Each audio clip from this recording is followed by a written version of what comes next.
kemudian hormon ini yaitu untuk melancarkan ASI ya Bu ya. Kemudian yang kedua itu ada namanya hormon prolaktin. Hormon ini juga untuk merangsang bagian timbulnya ASI. Kemudian ada bagian yang namanya rahim. Nah, bagian rahim ini itu bagian yang sangat penting untuk mendukung nutrisi karena menjadi tempat bagi embrio berkembang menjadi janin kemudian menjadi bayi. Dan kemudian ada ovarium. Ovarium di sini itu bentuknya kecil bulat berpasangan kanan dan kiri. Kemudian ovarium ini menghasilkan sel telur yang nantinya fungsinya akan dibuahi sehingga terjadinya kehamilan. Kemudian ada bagian namanya vagina. Vagina ini yaitu bagian dari jaringan fibrosa yang bagiannya terletak keluar dari rahim. Kemudian dia ini fungsinya sebagai jalan lahir saat persalinan. Nah, ada informasi terkait tentang kesehatan reproduksi. Kenapa sih penting sekali menjaga kesehatan reproduksi? Ibu tahu? Nggak tahu. Nah, kesehatan reproduksi ini penting sekali dijaga karena organ reproduksi ini kan berkaitan dengan keturunan ya Bu ya. Jadi kalau tidak dijaga dengan baik akan berakibat fatal.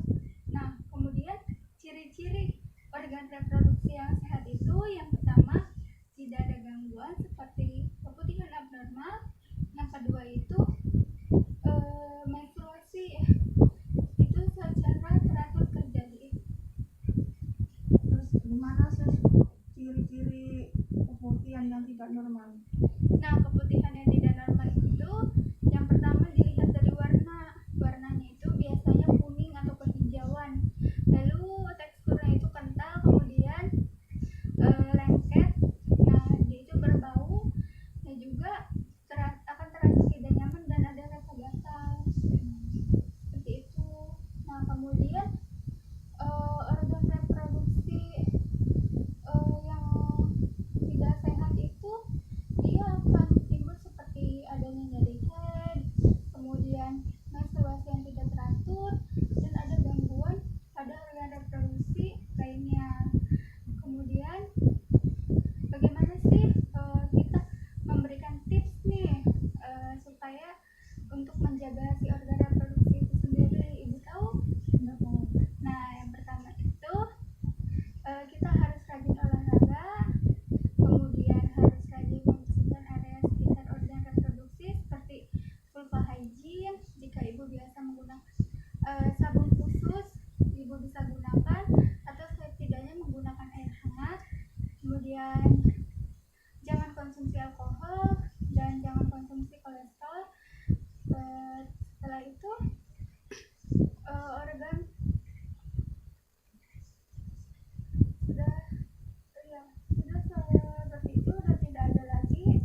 Oh ya, kalau ini nih yang penting nih Bu, biasanya kan kalau orang gemuk nih ya, obesitas, ternyata itu tidak terlalu baik Bu bagi kesehatan organ reproduksi juga, karena jika obesitas kemudian obesitasnya diobati, maka akan terjadi penebalan pada dinding rahim.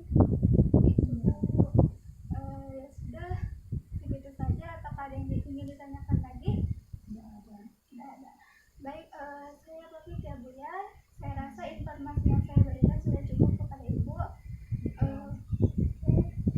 Selamat pamit. Wassalamualaikum warahmatullahi wabarakatuh. Baik, sudah selesai tindakan untuk memberikan pengajaran mengenai edukasi atau informasi seputar kesehatan reproduksi. Saya pamit. Wassalamualaikum warahmatullahi wabarakatuh.